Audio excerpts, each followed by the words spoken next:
Hi, my name is Seymour Kazimirski. Welcome to Seymour's World. We're at the ThinkTech Hawaii studios, and I'm very, very pleased to have my guest today, Mr. Bruce Bucky. Hi, Bruce. Hi, Seymour. Thank you so much for coming. My pleasure. I have to say that you and I have seen each other on the tennis court. We've seen each other on the paddle tennis court, at our parties, our Hanukkah events up at our house, and so on and so forth. But this is the first time we've been able to show your products at Seymour's World, and hopefully it won't be the last, because we're so impressed with the growth that your company has shown over the last few years. And in full disclosure, he is not a client. Just want you all to know. So everything I'm saying is just for the edification of our audience. We want to know a little bit about you, Bruce. So you go back before the jewelry business, don't you? I've been in the jewelry business since 1991. I'm originally from Los Angeles. I lived in Los Angeles for 30 years. I've been in Hawaii now for 31 years.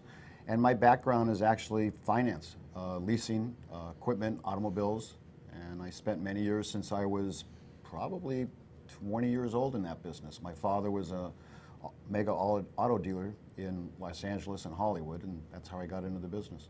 But before you were in the jewelry business, you actually started a business, if I recall, at 14 years old. What were you doing at 14? At 14, I had aspirations of having my own company, and I had a driveway paving business in the San Fernando Valley. Really? And I started it just out of school in the summertime and did driveways around my neighborhood, and had ideas that I would have trucks and people all over the nation doing these driveways. And after 90 days of 120-degree weather in the valley, that was the end of my career doing driveways. So you figured that was enough of that? That was enough. But so when you went into the finance business and you went into the leasing business, it was automobiles, but there was something I read about a 747. What was that about? I had gone into the leasing business, and then I opened my own company. About 25 years ago, a leasing company called Best Leasing in Honolulu. And I had a major client that wanted to lease a 747. And I had set it all up, and I sold the deal to a bank, and the bank approved it. And about 2 months later, all of a sudden, 2 weeks later, the bank came back to me and said, "I'm sorry, we can't approve it." And I said, "Okay." And about 6 weeks later, I went to my client and found out that my client had been called directly from the bank, and they cut me out. And the commission about that time was about $2.5 million. And I went to an attorney and asked an attorney, "Is there anything I can do?" And the attorney said, "You could do it, but it's going to take you 6-7 years to fight this giant company." And I said, "Okay, I'm out." I gave my keys to the company to the guy that was working for me, and I walked away and didn't look back. Wow. That's called the school of hard knocks. You learned Swim with the sharks. That's right, you swim with sharks. That's Yep. absolutely right. But it's interesting because that has just added to your experience, and it's made you a better business person. I've often said on the show that we have to have a wall of winners and losers. Successful business people do. And very often what we learn from the losing side helps us on the winner side. Every bad thing turns into a way of becoming a better person and learning. And I've always taken those negative aspects that have happened in life and created it to a positive. It's just part of life. That's good. And the jewelry business itself, Hildgund has been around for 143 years. 100. They're the largest and the oldest jewelry company in Hawaii. We're the oldest. I don't think we're the largest in Hawaii, but it started in 1873. It was started by Dawkins and Benny, and Hildgund, my stepmother, actually took it over in the late 50s with one store. My father got into the business in 1990, and his background was marketing, motivational speaker, and he then started a store in Waikiki at the Royal Hawaiian Shopping Center. And then he went ahead and opened up at Matalani Bay Hotel, and Matalani Bay Hotel was the first template of the company to then start opening in all the high-end resorts around the state of Hawaii.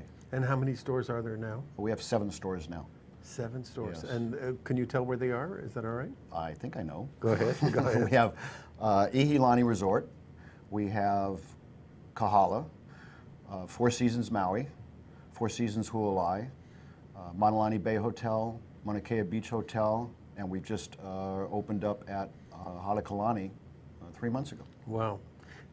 You're in a very select niche market. Obviously, you're in high-end hotels. The customer base, is it all tourists, or do you have some local people as well? Mostly tourists. 90% of our business is done by tourists. 10% of our business is done by local clientele. The thing is, we've been here a long time, and when we closed our downtown store, actually, which was across the street, many people thought that Hildgund Jewelry had closed down.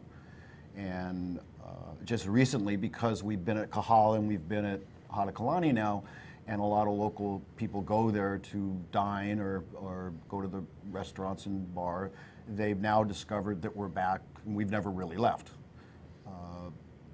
And then we do a lot of international business. I think that's very important. Those of you, and I know we have a few people from HVB watching because you're on our mailing list, I think it's important for them to understand the demographics of the customer base who come to a store like you have, because it's not an ABC store or it's something on the strip of Waikiki. Your stores are very select. Can you describe the customer base from the international and the domestic point of view? You know, I'd like to say that, I mean, our customers can be anybody. We predominantly have a lot of people of who's who coming. Our pricing structure is anywhere from $40 up to $700,000. And they are the who's who of the world. We have the people in the movie industry, we have dignitaries, princesses, princes, and then we have, just the typical normal family that are just looking for something as a gift, because we do have the whole gamut. And when they come, do they come only from the hotel, or do they seek you out? Because you have a wonderful reputation, otherwise you wouldn't be on the show, you realize. Right. But do they come to seek you out? Do they look for the Hildgund from past purchases? You have a good client base that comes a year or every 2 or 3 years back? Most of our clientele will come from the hotels. We are, sometimes I say, a prisoner of the hotels. Depending on how well the hotel markets the hotel as far as guests, then depends on how well we do. If we have a lot of groups in-house, just because the hotel is 100% occupied doesn't mean we would do well.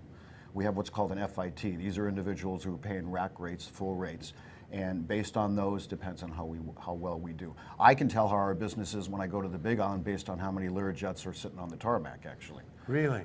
That's interesting. And what happens is, the way we're set up in the different hotels, we'll have a lot of people go to 3 or 4 different stores that we have, and they'll shop. And about 30% of our business is return clientele. Many of our clientele from the mainland or out of the country, part of their vacation to Hawaii is to shop at Hildgund. We've been offered to open up in Beverly Hills, we've been offered to open up in Paris, we've been offered to open up in Seattle also, and we decided we want Hildgund to be part of the vacation experience to come into our store.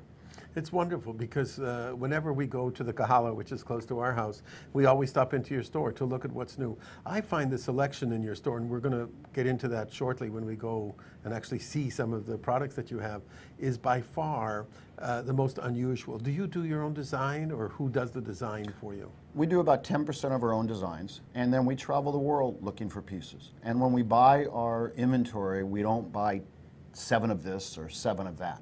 Every store you go into, you'll see different merchandise. Ergo, that's why people go from store to store. Yes, because they see something else. And what we do now, because of computers, we have the advantage of bringing something in from another island, which takes us 24 hours. Or if it comes in from just another store on the same island, it'll take us an hour, hour and a half to get it for the customer to see. So we have a large inventory to be able to pull from for a customer. I find, Bruce, and I guess Sue, you can probably relate to this. Your stuff is, or that's most of you know Sue already from the show, but your merchandise is definitely the most unusual, has the greatest design that we see in Hawaii. And I'm saying that unequivocally because I can't see another store that pays so much attention to individual design of fine stones. There doesn't seem to be many other stores. Yes, and you know what? We're right on the edge, I think.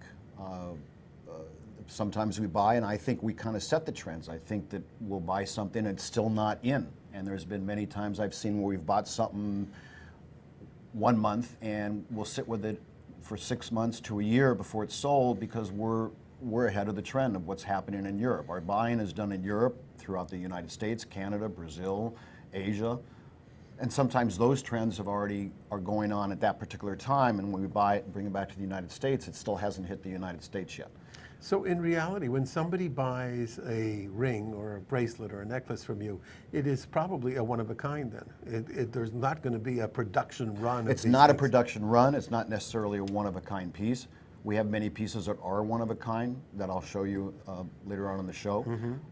But they're not made as a mass production. They're each one hand casted. They're each one hand set as far as diamonds. So there's a lot of work put into each one. What do we say when different ethnic backgrounds come in? If you have Japanese coming in, Chinese coming in, do they look at all the same merchandise, or are they looking at different merchandise? Japanese tend to look at more simplified merchandise. Different parts of the nation of the United States will look at bold. If you're dealing with somebody in Texas, they want large gold. They want a lot of gold in their pieces. If you're dealing with somebody from Russia, they want large gems, regardless of what the gem is. If you're dealing with Australia, this is my opinion, but what I see, they want a lot of wave to it, a lot of movement to it. So yes, different parts of the country like different type of things we have. I think that's very interesting because our buying patterns are obviously very personal. So when we hear that people from different countries are buying in certain patterns, it helps us understand how to deal with them, not just in jewelry, but in other facets of their tourism. So when they come here, we know how to handle them a little bit better. They have different ideas of how to pay too. Right. Different parts of the country like to pay different ways also. Credit card, I'm assuming, is your major... Credit cards. Russian like to pay with Green American Express is their equivalent to Black American Express in the United States. U.S. Citizens, the higher echelon, like to do wire transfers and not use credit cards. Oh, really? What about the Chinese? Is there a market here for the Chinese? You know, it's interesting. Hawaii is the shopping mecca, I think, could be of the world. And what Hawaii has to offer the Chinese is the shopping experience. I don't know if they'll come and in what numbers they'll come. I know there's a lot of companies that are right now pushing all their efforts toward Chinese. We have not pushed toward Chinese at all. We've just recently actually now started advertising to the Japanese, because we have not done Japanese business since we opened at Ihilani when it was Japan Airlines back in 1992. And is the Halekulani, I assume that's mostly Japanese who are staying at the Halekulani? Predominantly Japanese. And have you seen a good business there? I've seen a good business at Halekulani. What I've learned about Waikiki, and we've been open there for about 4 months, is I think that a lot of the businesses in Waikiki are losing the U.S. business because they're staffing their stores with strictly Japanese people. And when someone travels from the United States, from the mainland, to come in, I believe they feel alienated. And I'm seeing that because we have Japanese speaking at our Halekulani store, but we also have American speaking. And our business for American speaking or US has jumped up based on what my sales reps tell me, who have been there for 10 years now, that we've improved our business probably by 30% just by having American speaking people. I think this is a critical piece of information for HVB, for the Hawaii Visitors Bureau. What Bruce is saying, and we have said this before, by the way, that the idea of retailing to a specific market does exclude other markets. Yes. And if you are not retailing, by retailing I mean having personnel that speak their language, you will eliminate it. Obviously, there's a big push today towards the Chinese marketplace. And there is a lot going back and forth about whether the Chinese will come, whether they're shoppers. You, Bruce, are in a very unique position because the wealthy Chinese, which are the biggest spenders, obviously, are going to come to Hawaii. Do you see them buying jewelry? Is it something that you see as the requirement of having Chinese personnel in your stores? We have Chinese personnel within our company, and I've seen some Chinese buy. I mean, with us, what happens is our business basically is someone who happens to be at the hotel who happens to come upon us. And when you see one of our stores, it's not a big guessing game when they're outside that, oh, that's a jewelry store. So if they happen to be walking by and when they see our pieces in the window, they know that it's an unusual piece and they come in and look. Jewelry is an emotional purchase. It's an impulse buy. And with us being in Hawaii, not only is it an impulse buy, but they'll remember it. I tell my salespeople all the time that when you sell a piece of jewelry to somebody, what you've just done is you've set yourself to become immortal. Because I believe that when someone buys jewelry, and God forbid when they go, which we all do, is everything gets sold. The house gets sold, the furniture gets sold, the clothes get given away, but the jewelry gets passed on generation to generation. And everybody knows where their mother or father got this piece of jewelry, and they know who they got it from. That is so true, Bruce, because I'm wearing, and I don't know whether the camera can pick it up or not, but I'm wearing a piece from my, can you see that? I don't know if you can pick it up, but I'm wearing a piece, Bruce, from my great-grandfather that was given to me by my parents. Mm-hmm. I've never met my grandparents or my great-grandparents because they were killed during the Holocaust, but this is a piece that was given to me by my parents. So you're right, it's absolutely a hand-me-down. This is from my father's Hawaiian coat of arms, and this diamond that I have inside my ring, I don't know if you can see it, but that's my mother's wedding ring. Wait, perhaps you can show that on the camera. My mother's diamond wedding ring. Yeah. Wow, so that is amazing. Well, I won't tell you how old I am, but this is over 65 years old. So, well, with that, let's take our first break, Bruce, because I want them to see what you have right now. We will be back with Bruce Bucky. My name is Seymour Kazimirski. We're at Seymour's World at ThinkTech Hawaii. Aloha, this is Keli'i Akina. It's my privilege to be the host of Ehana Kako, a weekly program on the ThinkTech Hawaii Broadcast Network. Ehana Kako, what does that mean? Well, many people have heard of Epule Kako, let's pray together. Ehana Kako means let's work together. Let's work together to build a better economy, government, and society. And every week, Monday from 2 to 3 o'clock, you will see movers and shakers and other people who are working together to build a better economy, government, and society. Again, I'm Keli'i Akina on the Ehana Kako weekly program on the ThinkTech Hawaii Broadcast Network. Aloha. See you here Mondays, 2 to 3. Hi, welcome back to Seymour's World. My name is Seymour Kazimirski. We are very fortunate to have Bruce Bucky with us from Hildgund Jewelers, who have been here since, give it to me again? 1873. 1873, my gosh. I look pretty good for my age. Yeah, you really do, you really do. Bruce, I remember when Jimmy Porges was on the show, he was wearing something that he said came from way back in Hildegund's past. Yes. What was it? It's the coat of arms. Jimmy Borges, Don Ho. Can you get a picture of that coat of arms? I don't know. There it is, yeah. Whoop.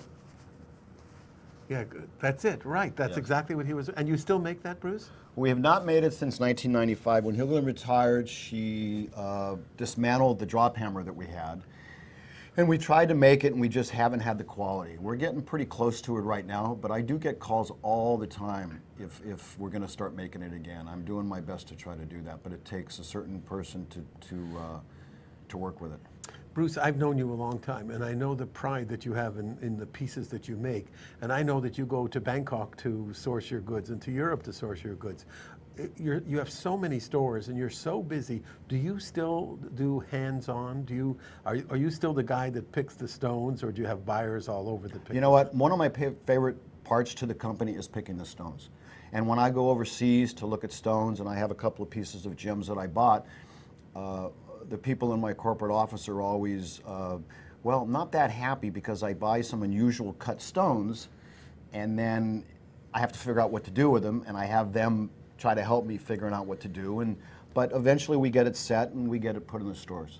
Because I've seen you when you brought back some. We were going back and forth to Thailand together. I think I was there a week or two before you. No, you were there a couple of weeks before me, and I saw some of the raw product that you bought, and then I saw the finished product, and I realized that this is really custom made. This is not something you buy at a jewelry store in a mall or something like that. So it's wonderful. We've always been a colored gem company. So ever since the 50s.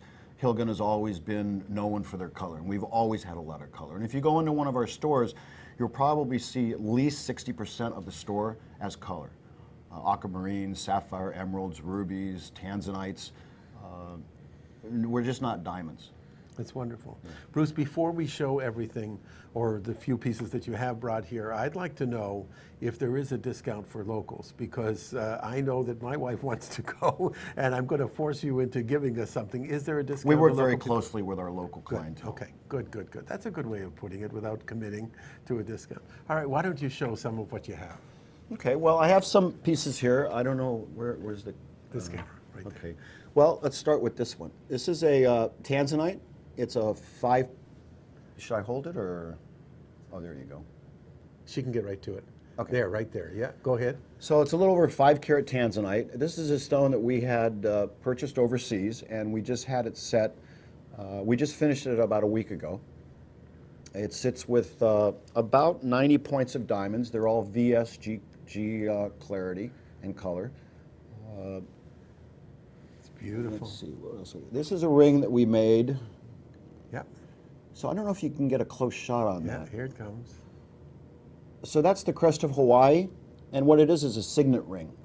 Back in the 1800s, when people would write their notes with the fountain pens, and they'd go to seal it, they put wax, and then they put a signet on it to put a design in the and wax. that's- So what this is designed to do is to do that with the coat of arms. Wow. And then on the side, what we did is we built the warriors, and we inlaid them. This is all done in 18 karat gold. It's all hand done.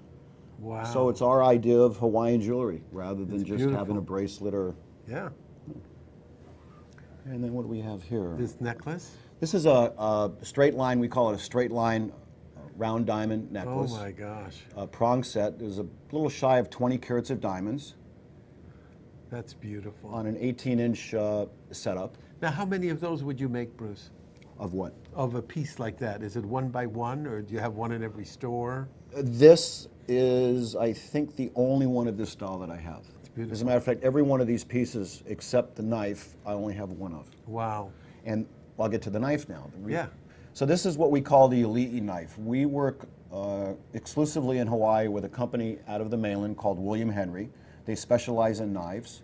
This is a made with curly koa on the handle. It has a citrine on the little button for the lock, and then it has Magaska's blade. And what we did is we made it into a wave blade and outlined it in copper. So we had William Henry make 15 of these. So right now every store has at least one in the store. And that is a collector's item now. Yes, once this is done, this is our second series of knives that we've made, and once this is done, then you won't see this anymore. That's beautiful. And does it come in a special stand? Is that the stand? Comes in a wood box, Here it is, yeah. so solid wood box, and then has a holder. And actually many people around the world collect these type of knives, and we have boxes that actually hold 10 knives at a time. Yeah. That's beautiful. I keep one on my desk. It's great to open letters or boxes or... It's absolutely gorgeous. I mean, that is that an expensive piece, if I may ask? This one is $1,075. As a collector's item, so that's Well, you can also wonderful. use it. If you go fishing, you can cut fish with it. You Yeah, can use but it as a it's mailbox. beautiful. I love the handle. Yeah. That's a wood handle. That's gorgeous. And then this is what we're known for. This is an internally flawless. We have to get a close-up of that one. Maybe if you bring, oh, here she comes. That's good. Yeah, great. That's my favorite piece. So this is an internally flawless yellow diamond. It's GIA certified. It's a rectangular modified cushion cut. This is a handcrafted piece by us. All our yellow diamonds are all hand set, one of a kind. This is 11 karat. You want to know how much that one is? Sure. This is $495,000. Sue, it just priced out of our budget. We're almost there. Almost there. So That's we're beautiful. known actually in the industry, throughout the diamond industry, through the United States, when they have an internally flawless yellow, we're one of the first people they call. We have people in Los Angeles, California, New York, and Israel that actually know Hildgund for buying internally flawless yellows. And we have the largest collection probably in the nation of a retail jewelry store having internally flawless. And we range anywhere from 3 karat up to 11 karat. Now, a stone like that, Bruce, you find the stone, do you make that setting? I mean, we can't see the setting on television, but I see it. It's absolutely Yeah, gorgeous. the setting is all hand done. Our setters, we have setters in California, we have setters in Chicago, we have setters overseas in Hong Kong, And we have some setters in Hawaii, actually. Really? This setting actually was set in Los Angeles. The stone was sourced out of Israel, actually. And it takes us quite a while to find the gem that we like. And one of the things when you're looking for gems, it's not like you go to a gem dealer and you look at one gem. I mean, I'm looking at hundreds and hundreds of gems, one next to the other, and going from one dealer to another and trying to figure out, okay, do I like that? Do I like that? It's a very time-consuming thing.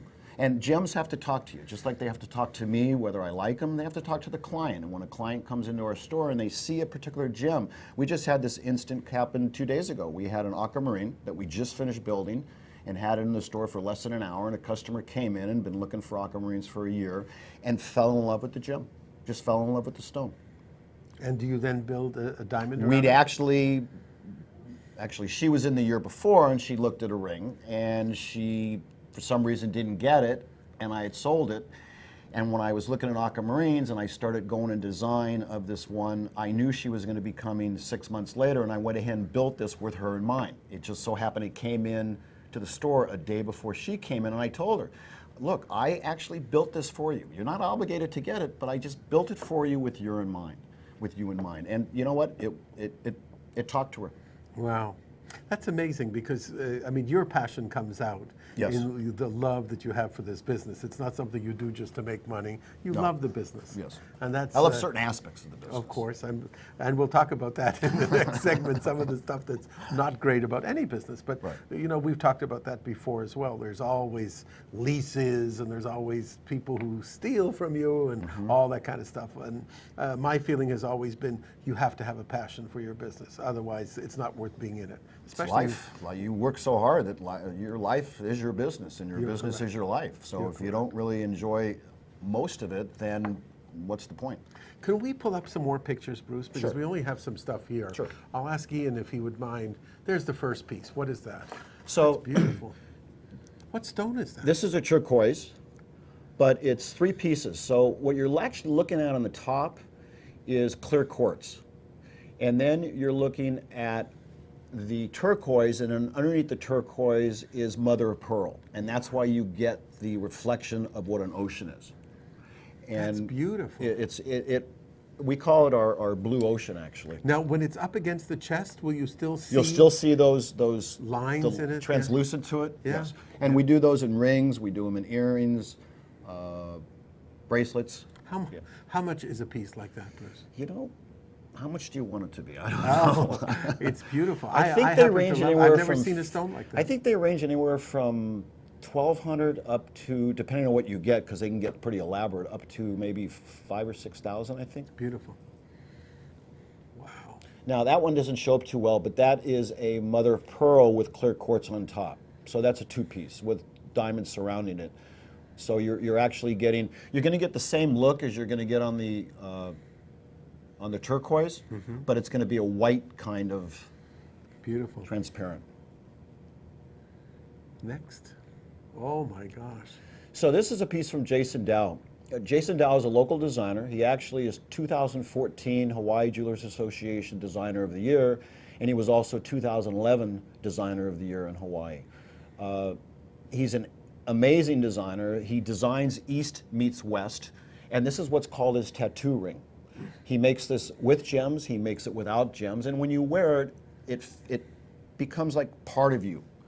And he calls it the tattoo ring because it has a tattoo to it, but it also just becomes part of the skin. Now this has pink sapphires and diamonds on it. Beautiful. He actually is in all our stores. He sells just in 2 other stores around the world, and we do people love Jason Dow's designs. Beautiful. Yeah. Beautiful. These are just a collection of gems that I purchased that we had set. We have a pink sapphire on the left, peridot, Is that a tanzanite. ruby? No? That is a ruby, and then a yellow sapphire. But those are different, they're one-of-a-kind designs that we built for each of those gems. So what I do is I buy the gem, and then we sit and I try to figure out what would look good with it. Oh my gosh. This is a peridot. This is from one of my designers out of New York.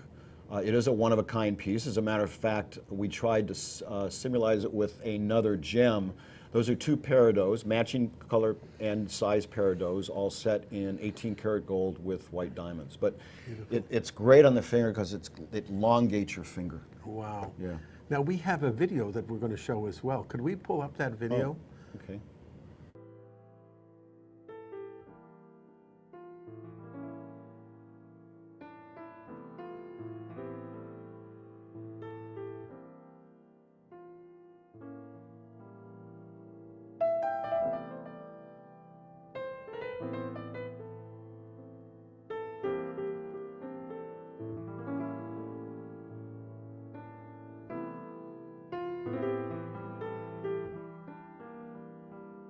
White. If you look at the shank, there was an inlay of 18 karat yellow gold on it.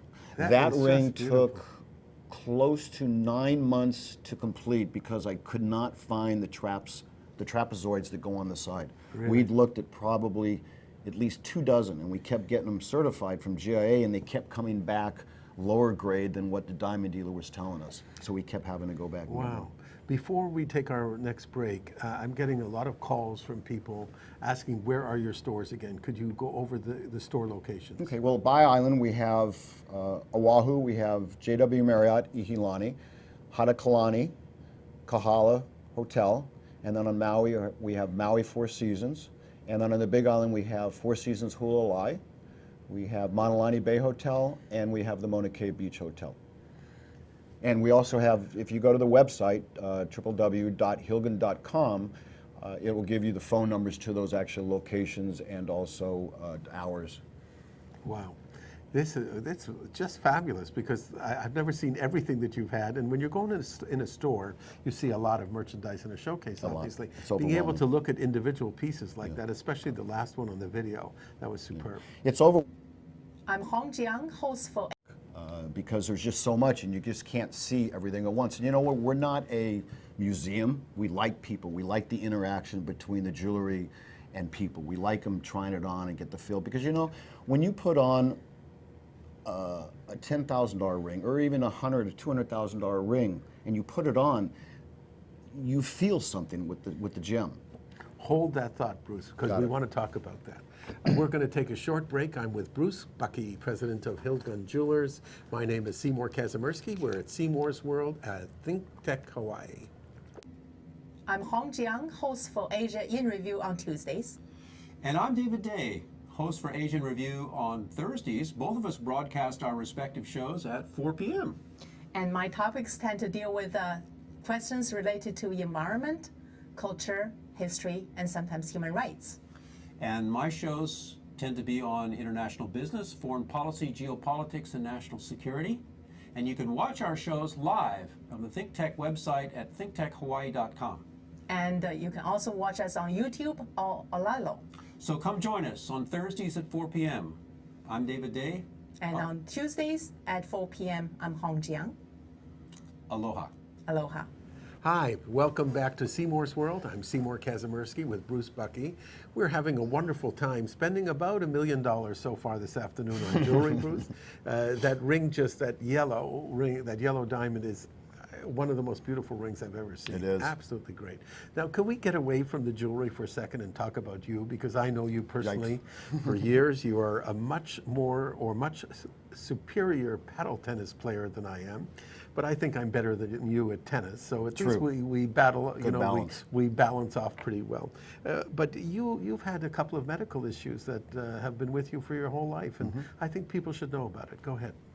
I have a disease called Crohn's. I've had it since I was 13 years old. So, I mean, I'm 61 right now. So I had it back in 1965. I was diagnosed with it then. That's when I had an operation. My intestines exploded. I spent 3 months in the hospital and a year in a wheelchair. They basically gave me at the time they pulled me into the hospital, they told me I had 45 minutes to live. And at that time, people didn't know what Crohn's was. Now you see commercials on TV. My daughter was diagnosed with it. She's 27. She was diagnosed with it when she was 18, so she's lived with it for 9 years. And I call it the invisible disease because you can look at somebody and think they're perfectly okay, but it's all inside. And you've had multiple surgeries. I've had 2 surgeries over the period of the span of me having it. I could have had more. I did a lot of traveling when I was younger and traveled not the way that I travel now. I lived as a hobo and I lived along the train tracks in Canada and wound up in the hospital in Washington, and they wanted to operate on me when they looked at my stomach. I had ate too many apples. So I can't eat a lot of apples and a lot of fruits and vegetables, otherwise I pay for it later. And when they looked at my stomach through an x-ray, they said, we have to operate on you and we have to do it now. It's a matter of life and death. And I said, no, I don't want you to. And I wound up running out of the hospital at 6 o'clock in the morning. Wow. And having the nurses chase me and stayed for 2 days at the university just to kind of get back, you know, to get over my flare-up, they call it. And do you still have flare-ups with Crohn's? Actually, I just had a flare-up not too long ago. Yeah, really? Yeah. But you know what? It is what it is. I call it iwi. Which means?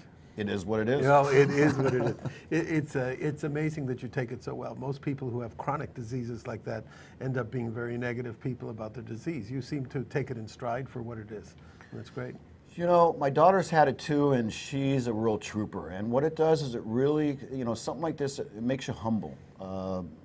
That there's more important things than money, and there's more important things of thinking about yourself.